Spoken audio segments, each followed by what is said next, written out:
नमस्कार दोस्तों, आज हम आपको 16 मई 2024 रात के मुख्य समाचार प्रस्तुत करेंगे। कृपया नीचे कमेंट करें और बताएं कि आप किस क्षेत्र से हिमाचल न्यूज सुन रहे हैं। हिमाचल के विकास, पर्यटन और सामाजिक क्षेत्र की ताज़ा जानकारी के लिए हमारे चैनल को सब्सक्राइब करें और अपडेट के लिए हमें फॉलो करें। समाचार नंबर 1, फॉरेस्ट गार्ड फ्रॉड, ठगी के पैसों से खरीदी BMW। शिमला में वन विभाग में फॉरेस्ट गार्ड की नौकरी का झांसा देकर लोगों को ठगने वाले आरोपी ने ठगी के पैसों से BMW खरीद ली।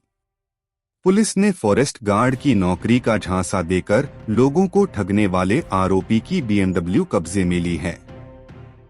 पुलिस की पूछताछ में आरोपी ने कई अहम खुलासे किए हैं। जांच में पता चला है कि आरोपी ने और भी कई लोगों को फॉरेस्ट गार्ड की नौकरी का झांसा देकर लाखों का चूना लगाया है। पुलिस ने आरोपी के बैंक खाते भी सीज कर दिए हैं। पुलिस आरोपी के बैंक खातों की डिटेल खंगाल रही है। पुलिस पता लगा रही है कि आरोपी ने किन किन लोगों से पैसे लिए हैं और कहां-कहां खर्च किए हैं। पुलिस ने पीड़ित युवकों की शिकायत पर आरोपी के खिलाफ धोखाधड़ी का मामला दर्ज कर आरोपी को गिरफ्तार कर लिया है। आरोपी की पहचान किन्नौर निवासी दिलीप सिंह नेगी के रूप में हुई है। आरोपी न्यू शिमला क्षेत्र में एक किराए के मकान में रह रहा था। जानकारी के अनुसार निशांत और ऋतिक सरकारी नौकरी के लिए प्रयास कर रहे थे। दोनों युवकों की मुलाकात आरोपी दिलीप सिंह नेगी से हुई थी। दिलीप सिंह नेगी पर आरोप है कि उसने युवकों से वन विभाग में जान पहचान होने की बात कहकर निशांत और ऋतिक को फॉरेस्ट गार्ड के पद पर नौकरी लगवाने का झांसा दिया। इसके लिए आरोपी ने पैसों का इंतजाम करने को कहा। दोनों पीड़ित युवक भी शातिर की बातों में आ गए। आरोपी ने दोनों को फॉरेस्ट गार्ड का फर्जी अपॉइंटमेंट लेटर देकर 8,63,000 रुपए हड़प लिए। नौकरी के अपॉइंटमेंट लेटर फर्जी निकलने पर पीड़ित दोनों युवकों को ठगी का एहसास हुआ और उन्होंने न्यू शिमला पुलिस थाना में आरोपी की शिकायत की, जिसके बाद पुलिस ने आरोपी को गिरफ्तार कर लिया है। उधर एसपी शिमला संजीव गांधी का कहना है कि पुलिस ने आरोपी की BMW कार कब्जे में ली है। उन्होंने कहा कि पुलिस आरोपी के बैंक खातों की भी जांच कर रही है। समाचार नंबर 2, हिमाचल इलेक्शन 2024, आबकारी विभाग ने बरामद की 1.16 लाख लीटर अवैध शराब।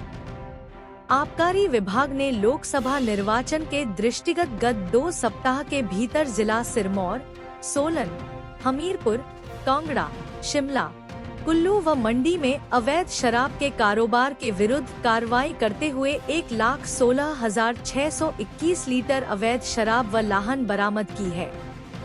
आबकारी आयुक्त डॉक्टर यूनुस ने आज यहां बताया कि लोकसभा निर्वाचन की अधिसूचना जारी होने के बाद प्रदेश के सभी जिलों में विभाग ने टास्क फोर्स टीमों और फ्लाइंग स्क्वाड (FS) का गठन किया है। प्रदेश में विभाग की 59 टीमें निरंतर निगरानी कर कार्रवाई कर रही हैं। आयुक्त ने बताया कि पड़ोसी राज्यों के नोडल अधिकारियों के साथ समन्वय स्थापित कर भी कार्रवाई की जा रही है। विभाग की टास्क फोर्स सीमावर्ती इलाकों में अवैध शराब के भंडारण में संलिप्त लोगों पर कड़ी कार्रवाई भी कर रही है। उन्होंने बताया कि गत दिनों जिला सिरमौर में विभाग की टीम द्वारा गुप्त सूचना के आधार पर अवैध शराब की भट्टियों व इस कारोबार में संलिप्त लोगों को पकड़ने के लिए पावंटा साहिब के नजदीक खारा गांव के घने जंगलों में करीब 13 किलोमीटर तक सघन तलाशी अभियान चलाया गया। टीम द्वारा अलग अलग स्थानों पर अवैध शराब की भट्टियां व लाहन से भरे ड्रम जब्त किए। विभागीय टीम द्वारा किसी अप्रिय घटना के घटित होने से पहले ही त्वरित कार्रवाई कर लगभग 61,000 लीटर अवैध लाहन हिमाचल प्रदेश आबकारी अधिनियम 2011 के अनुसार नष्ट की गई। इसकी अनुमानित कीमत 61 लाख रुपए आकी गई है। डॉक्टर यूनुस ने बताया कि आबकारी विभाग द्वारा विगत 2 सप्ताह के दौरान जिला सिरमौर में 63,515 लीटर हमीरपुर में 10,824 लीटर, सोलन में 18,020 लीटर, कांगड़ा में 2,316 लीटर, कुल्लू में 1,271 लीटर, शिमला में 1,526 लीटर, मंडी में 768 लीटर व चंबा में 324 लीटर अवैध शराब जब्त की गई है। उन्होंने बताया कि विभाग अवैध शराब तथा कर चोरी के मामलों में जीरो टॉलरेंस की नीति सुनिश्चित कर रहा है। विभाग ने अभी हाल में 2,49,000 रुपए की 3 किलो चांदी भी जब्त की है। उन्होंने बताया कि हिमाचल प्रदेश में स्वतंत्र और निष्पक्ष चुनाव के मद्देनजर किसी भी प्रकार की अवैध गतिविधि को रोकने के लिए विभाग सीमावर्ती राज्यों के आबकारी अधिकारियों व हिमाचल पुलिस के साथ समन्वय स्थापित करके अवैध शराब के कारोबार में लिप्त लोगों पर नियमानुसार कार्रवाई अमल में ला रहा है। आबकारी आयुक्त ने नागरिकों से आग्रह किया कि अवैध शराब तथा फ्रीबीज के मामले संज्ञान में आते ही तुरंत टोल फ्री नंबर 1800180862, दूरभाष नंबर 017726200426 तथा व्हाट्सएप नंबर 94,183 से 31,426 पर जानकारी साझा करें, ताकि किसी भी प्रकार की अवैध गतिविधियों पर रोक लगाई जा सके। समाचार नंबर 3। हिमाचल इलेक्शन 2024, बीजेपी ने गाय के नाम पर सिर्फ राजनीति की, सीएम। मुख्यमंत्री सुखविंदर सिंह सुक्खू ने कहा कि भाजपा ने गाय के नाम पर केवल राजनीति की है, जबकि गाय और गोपालकों के कल्याण के लिए वर्तमान कांग्रेस सरकार ने अनेकों योजनाएं बनाई हैं। उन्होंने कहा कि बेसहारा पशुओं की समस्या का निदान करने के लिए राज्य सरकार ने निजी गौसदनों में आश्रित गौवंश को दिए जाने वाले अनुदान को भी 700 रुपए से बढ़ाकर 1,200 रुपए प्रतिमाह करने का निर्णय लिया है। इसके अतिरिक्त राज्य में बेसहारा पशुओं की समस्या से निपटने के लिए एक राज्य स्तरीय टास्क फोर्स का गठन किया जाएगा, जो इन पशुओं को किसानों तथा स्थानीय समुदायों से परामर्श के बाद गौअभयारण्यों तथा गौशालाओं में रखने बारे अपने सुझाव देगी, जिसका प्रावधान बजट 2024 से 25 में किया गया है।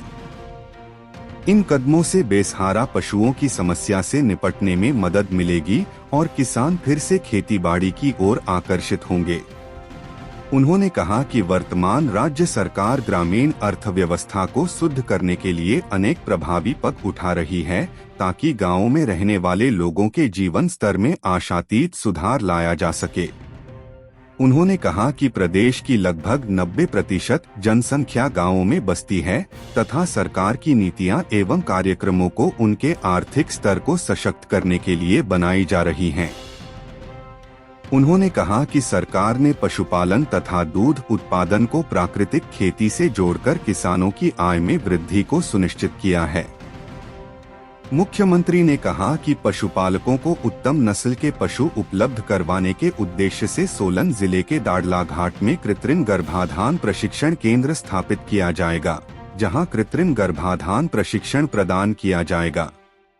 उन्होंने कहा कि हिमाचल प्रदेश देश का पहला राज्य है जहां दूध पर समर्थन मूल्य प्रदान किया जा रहा है।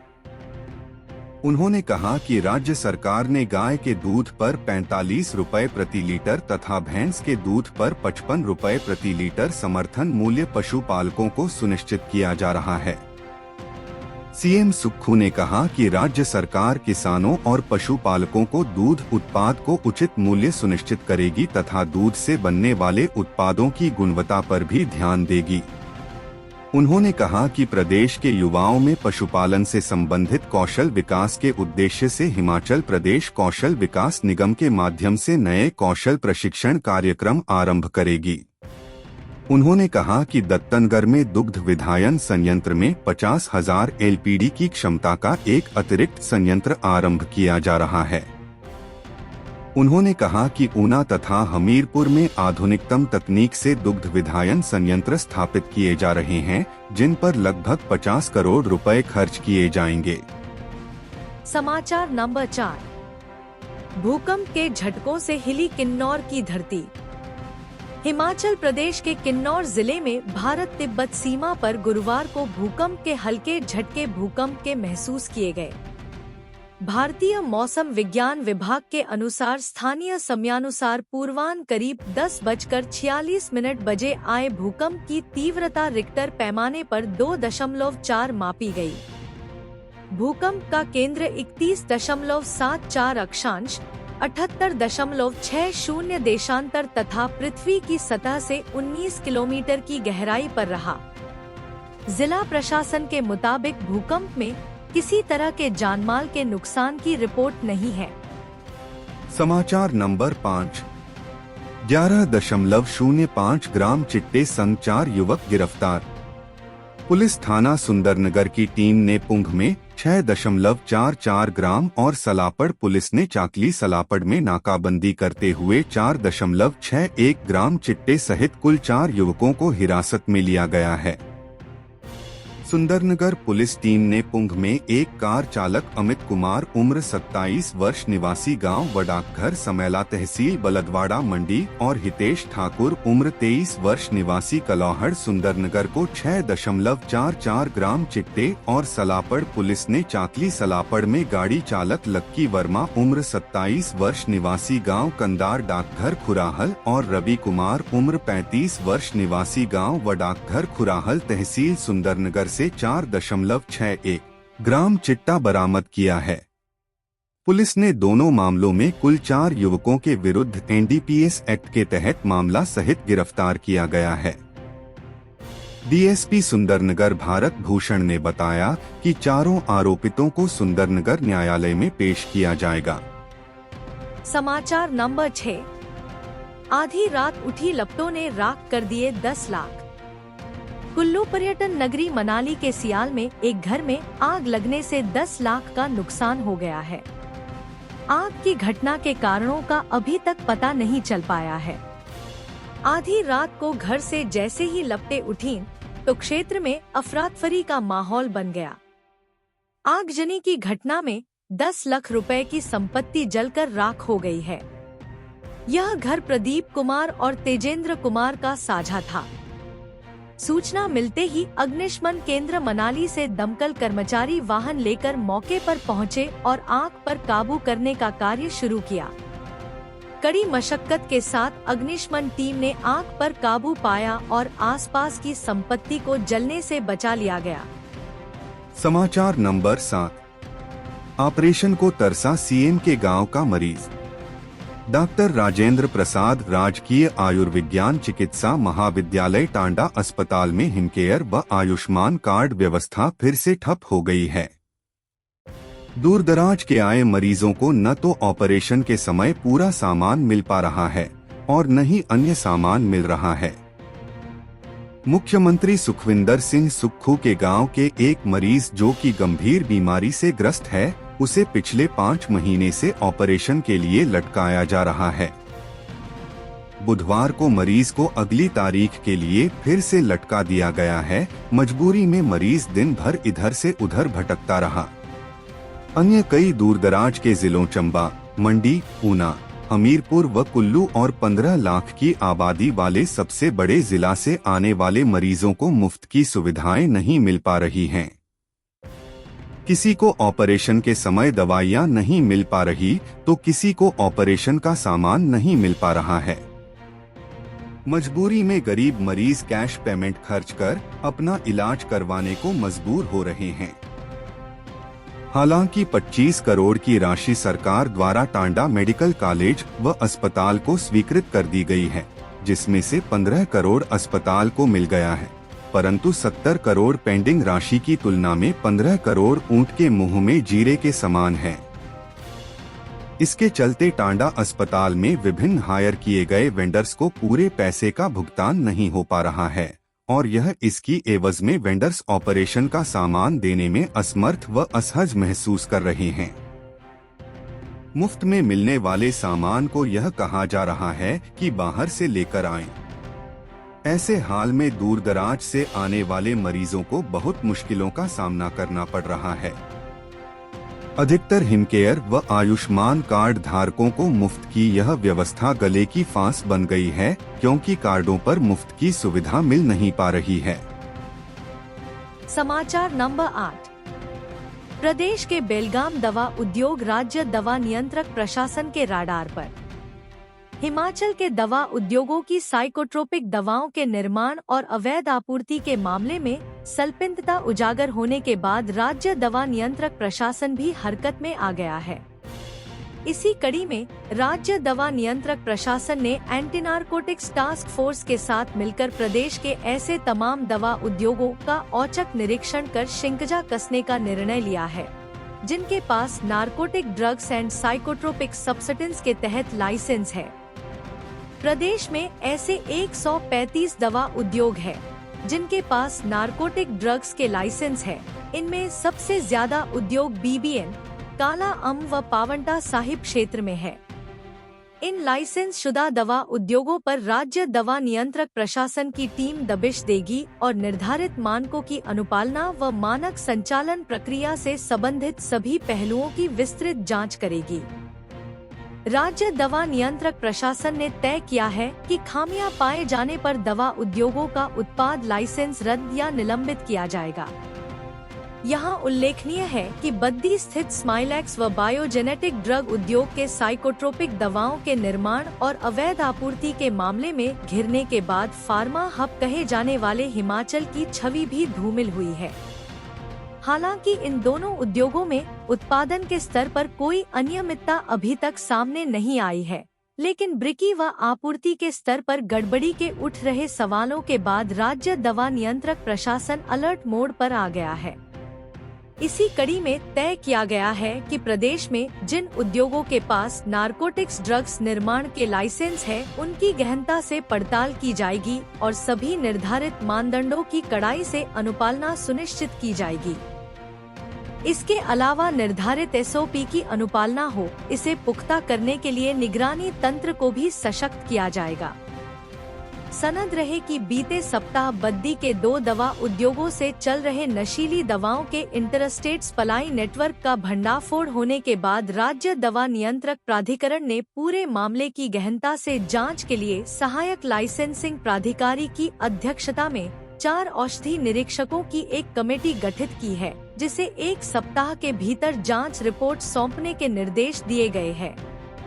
राज्य दवा नियंत्रक के निर्देशों के बाद दवा निरीक्षक सभी 135 दवा उद्योगों का रिकॉर्ड खंगालना शुरू कर दिया है। नियमों को धत्ता बताने वालों को नहीं छोड़ेंगे। राज्य दवा नियंत्रक मुनीश कपूर ने पुष्टि करते हुए बताया कि उद्योगों की सूची तैयार कर ली गई है। जल्द ही एंटी नारकोटिक टास्क फोर्स के साथ मिलकर दवा उद्योगों का औचक निरीक्षण किया जाएगा। कायदे कानूनों व नियमों की अवहेलना करने वालों को किसी भी सूरत में नहीं बख्शा जाएगा। आज बायोजेनेटिक पर होगी कार्रवाई।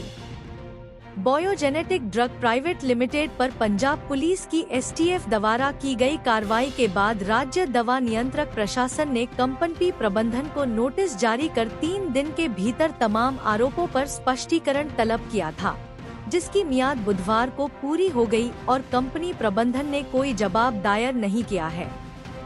इसी कड़ी में अब तय है कि गुरुवार को बायोजेनेटिक ड्रग प्राइवेट पर राज्य दवा नियंत्रक कड़ी कार्रवाई अमल में लाएगा। इसके तहत बायोजेनेटिक के भी तमाम ड्रग प्रोडक्ट लाइसेंस व परमिशन को रद्द किया जा सकता है। समाचार नंबर 9। उच्च शिक्षा निदेशक पर अवमानना का मुकदमा। प्रदेश हाई कोर्ट में उच्च शिक्षा निदेशक पर अवमानना का मुकदमा चलाया जाएगा। हाई कोर्ट ने उच्च शिक्षा निदेशक से पूछा था कि बाहरी ताकतों के दबाव में आकर शिक्षकों के तबादले रोकने को लेकर क्या उपाय किए गए हैं। उच्च शिक्षा निदेशक इस बाबत कोई स्पष्टीकरण नहीं दे पाए। कोर्ट ने इनके इस आचरण को प्रथम दृष्टया जानबूझकर कोर्ट के आदेशों की अवहेलना करते हुए न्याय व्यवस्था में हस्तक्षेप पाया। कोर्ट ने शिक्षा निदेशक को कारण बताओ नोटिस जारी करते हुए पूछा है कि क्यों न उनके खिलाफ अवमानना की कार्यवाही शुरू की जाए। न्यायाधीश सत्येन वैद्य ने मामले की सुनवाई के पश्चात कहा कि जब हाई कोर्ट ने 20 जुलाई 2021 को पारित आदेशों के तहत यह स्पष्ट किया था कि बाहरी ताकतों के दबाव में आकर कर्मचारियों के तबादले न किए जाएं, अन्यथा कानून का राज समाप्त होने में देर नहीं लगेगी, तो ऐसे तबादले रोकने के लिए क्या किया गया। उच्च शिक्षा निदेशक इस पर अपना स्पष्टीकरण देने में विफल रहे। उल्लेखनीय है कि न्यायाधीश तरलोक सिंह चौहान व न्यायाधीश सत्येन वैद्य की खंडपीठ ने 20 जुलाई 2021 को पारित फैसले में कहा था कि यह बड़े खेद का विषय है कि कर्मचारियों के तबादला आदेश उन लोगों की सिफारिश से हो रहे हैं जिनका सरकार के प्रशासनिक कार्यों से कोई लेना देना नहीं है। इस तरह के कृत्य प्रशासन के सिद्धांतों के लिए पूरी तरह से घातक है। न्यायालय ने कहा कि तबादला होना किसी कर्मचारी के लिए जरूरी घटना है, मगर यह तबादला आदेश तय सिद्धांतों या दिशानिर्देशों के अनुरूप ही होने चाहिए। कर्मचारियों के बार बार तबादला आदेश से उनमें भय उत्पन्न करते हैं, जिससे स्वच्छ प्रशासनिक कार्य में बाधा उत्पन्न होती है। कोर्ट ने सरकार को बाहरी ताकतों के दबाव में कर्मचारियों के तबादले न करने की सलाह भी दी थी। कोर्ट ने सुझाव देते हुए कहा था कि कर्नाटक राज्य की तर्ज पर तबादला नीति में अतिरिक्त प्रावधान जोड़े जाने की आवश्यकता है, जहां पर कर्मचारी अधिकार के तौर पर तबादला करने की न तो मांग कर सकता है और न ही राजनीतिक दबाव के चलते किसी के तबादला आदेश जारी किए जा सकते हैं। कोर्ट ने एक अन्य मामले में दिए सुझाव का उल्लेख करते हुए कहा था कि हरियाणा की तर्ज पर राज्य सरकार भी अपने विभागों, बोर्डों व निगमों के लिए ऑनलाइन स्थानांतरण नीति बनाए जिनमें कर्मचारियों की संख्या 500 से अधिक है। कोर्ट ने निर्णय की प्रतिलिपि प्रदेश के मुख्य सचिव को भेजने के आदेश भी दिए थे ताकि तबादला नीति में जरूरी संशोधन किया जा सके। समाचार नंबर 10। अब सड़कों पर दौड़ेंगी फूड टेस्टिंग वैन, सैंपलिंग करना आसान। हिमाचल प्रदेश के कई जिलों में धूल फांक रही फूड टेस्टिंग वैन अब सैंपलिंग के लिए सड़कों पर दौड़ेंगी। खाद्य सुरक्षा विभाग द्वारा बुधवार को कंडाघाट में फूड टेस्टिंग वैन में कार्यरत एनालिस्ट और अटेंडेंट के लिए 1 दिवसीय प्रशिक्षण शिविर का आयोजन किया गया। इस प्रशिक्षण शिविर में एनालिस्ट और अटेंडेंट को वैन के संचालन बारे आवश्यक जानकारियां और निर्देश दिए गए। प्रशिक्षित एनालिस्ट और अटेंडेंट जून माह में अपना कार्यभार संभाल लेंगे और फूड टेस्टिंग वैन के माध्यम से खाद्य सुरक्षा विभाग द्वारा सैंपलिंग की जाएगी, जिसकी रिपोर्ट चंद मिनटों में विभाग के पास होगी। इस प्रशिक्षण शिविर में विभिन्न जिलों से खाद्य सुरक्षा विभाग के आयुक्त और सह आयुक्त मौजूद रहे। बता दें कि हिमाचल प्रदेश के सोलन, धर्मशाला सहित अन्य जिलों में फूड टेस्टिंग वैन सरकार द्वारा मुहैया करवाई गई है।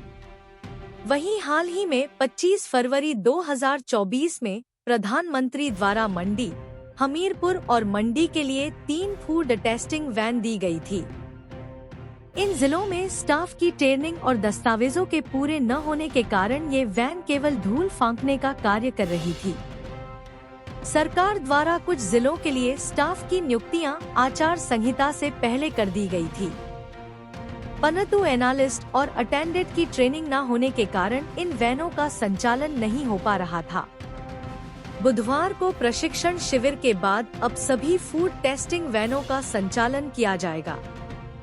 मंडी सिरमौर की ट्रेनिंग जून में। एलडी ठाकुर, सह आयुक्त खाद्य सुरक्षा विभाग मंडी ने बताया कि मंडी और सिरमौर में आचार संहिता के कारण स्टाफ ज्वाइन नहीं कर पाया है। विभाग द्वारा जून माह में इन दोनों जिलों में एनालिस्ट और अटेंडेंट की नियुक्तियां की जाएंगी। वहीं आचार संहिता हटने के तुरंत बाद ही दूसरे चरण में प्रशिक्षण शिविर आयोजित होंगे। इसके बाद मंडी और सिरमौर में भी फूड टेस्टिंग वैन का संचालन किया जाएगा। खाद्य सुरक्षा विभाग के सह आयुक्त एलडी ठाकुर ने बताया कि इस शिविर में वैन के संचालन बारे जानकारी दी गई। वहीं जून माह से मंडी में भी फूड टेस्टिंग वैन के माध्यम से खाद्य पदार्थों की सैंपलिंग की जाएगी। हम अपने राज्य के विकास में योगदान देने में गर्व महसूस करते हैं और हमें उम्मीद है आने वाले दिनों में हमें और भी अच्छी खबरें मिलेंगी। इन खबरों को अधिक लोगों तक पहुंचने के लिए कृपया हमारा कंटेंट शेयर करें, साथ ही हमारे चैनल को सब्सक्राइब करें और अपडेट के लिए हमें फॉलो करें। अपने विचारों को कमेंट में शेयर करना ना भूलें। आपका सहयोग हमें और भी बेहतर काम करने में मदद करेगा। धन्यवाद।